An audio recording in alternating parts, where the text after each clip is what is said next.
Chantier hors du commun, projet au long cours. Les premières ébauches dans la vallée de la Romanche remontent à plus de 25 ans. Une galerie de reconnaissance est percée en 1994. Elle s'accompagne de multiples études préparatoires.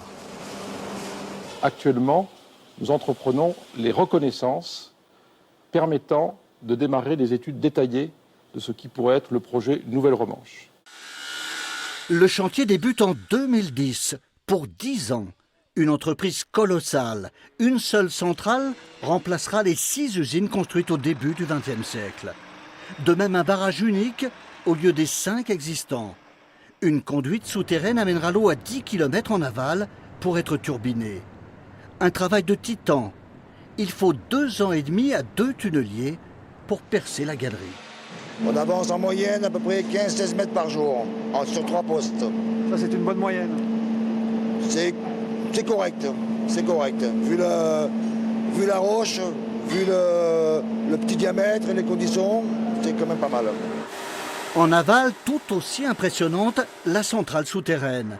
Une caverne de 35 mètres de haut, vaste comme une cathédrale.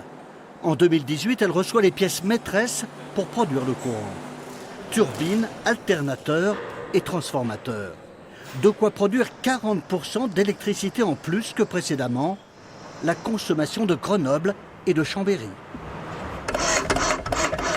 On a fait un choix très ambitieux de réaliser un ouvrage souterrain, essentiellement souterrain. Donc en effet, ici on se trouve dans le massif des Belledonnes pour installer la production d'électricité.